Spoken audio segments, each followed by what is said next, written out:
आम्ही महाराष्ट्राचं लुटलं जाणारं वैभव हे तर थांबवूच, पण लुटलेलं वैभव आम्ही परत महाराष्ट्रात आणल्याशिवाय राहणार नाही. जीएसटीचा त्रास हा शेतकऱ्यांना होतोय, सर्वसामान्यांना होतोय, व्यापाऱ्यांना होतोय. व्यापाऱ्यांना सुद्धा मी सांगतोय, तुम्ही असाल गुजराती असाल, आमचं काही त्याच्यावरती ना नाहीये.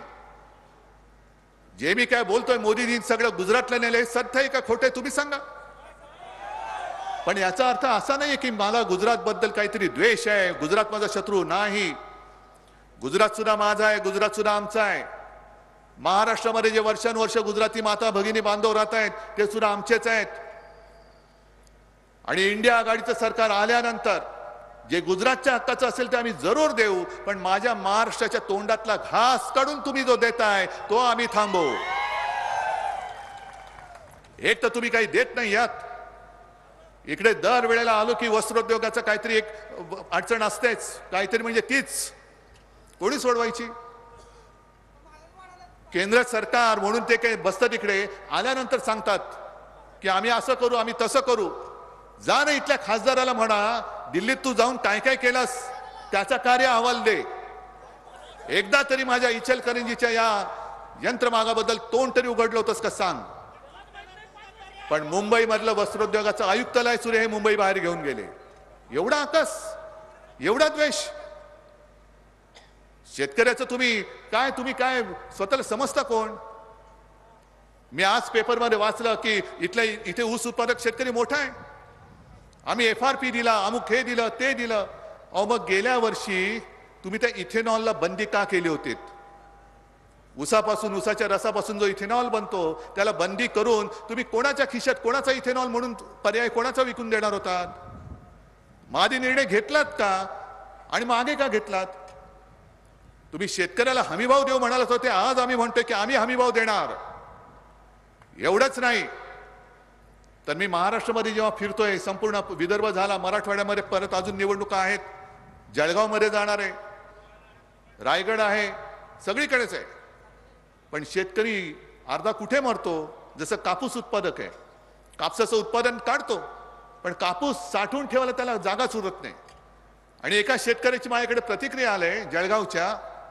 तो म्हणाला कापूस ठेवायला जागा नाही, संपूर्ण अंग खाजायला लागलं, आम्ही करू काय.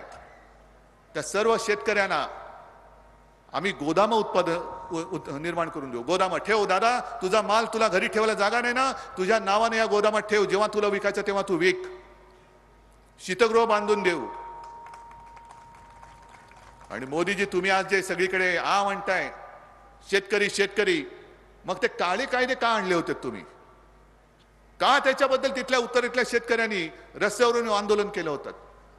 का तिथल्या शेतकऱ्यांना तुम्ही 7-8 महिने हे उन्हातान्हात, पावसात, थंडीमध्ये तसंच ठेवलं होतं. आणि त्याच्यामध्ये जवळपास 700 शेतकरी हे तडफडून गेले.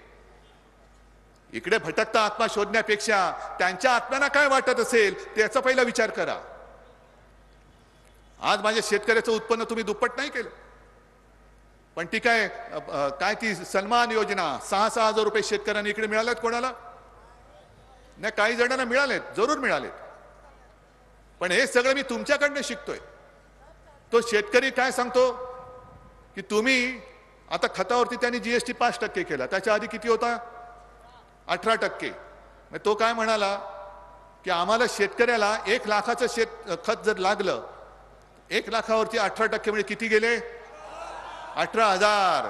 तुम्ही देता किती, मग 12,000 माझे तुझ्याकडे, ते कधी देतोयस. मग हे खताचं झालं, औषधांचं झालं, शेतीची अवजार आहेत, पंप आहे, मोटर, सगळंच त्याच्यावरती GST एवढा लावून ठेवलाय. अहो शेततळ्यासाठी जे प्लास्टिक लागतं त्याच्यावरती पण GST आहे. आता तर काही शेतकरी एवढ्या चिंतेत पडलेत की साहेब आम्हाला भीती वाटते. आम्ही यांच्या विरोधात का आहोत, कारण आम्हाला भीती वाटते की हे शेतकऱ्यांना सुद्धा इन्कम टॅक्स लावतील. लावू शकतात. कारण ज्या पद्धतीने यांचं सरकार चाललेलं आहे. अहो यवतमाळमध्ये मी गेलो होतो. यवतमाळमध्ये दाभाडी नावाचं एक गाव आहे. तिथे 14 साली आपले मोदीजी आले होते आणि चाय पे चर्चा. मग त्यांनी सांगितलं इकडे मी कापसासाठी एक बाजारपेठ निर्माण करून देईन, आणखीन महिलांसाठी हे करून देईन, आणखीन ते करून देईन. सगळे फसले. तेव्हा आपण सुद्धा त्यांच्याबरोबर होतो. दिली मतं दणादणा. आणि मतं दिल्यानंतर जेव्हा शेतकऱ्यांनी पत्र लिहायला सुरुवात केली प्रधानमंत्री कार्यालयात, उत्तर नाही. प्रधानमंत्र्यांची भेट घेण्याचा प्रयत्न केला, नो एंट्री. एवढंच नाही तर प्रधानमंत्र्यांची सभा ज्या वेळेला त्यांच्या गावात होती त्या सर्व शेतकऱ्यांना पोलिसांकडनं एका बाजूला डांबून ठेवलं होतं. हा असा डांबरटपणा तुम्हाला चालेल? हीच तर हुकुमशाही आहे. आणि जे शेतकरी आता दिल्लीला चालले होते, कशासाठी चालले होते? का तुमच्या खुर्चीवरती बसायला चालले होते?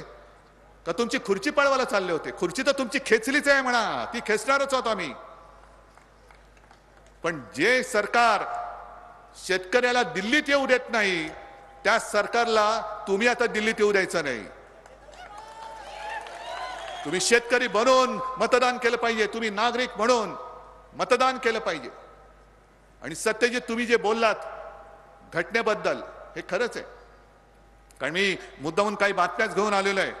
इकडे त्यांचे काही कोणते एक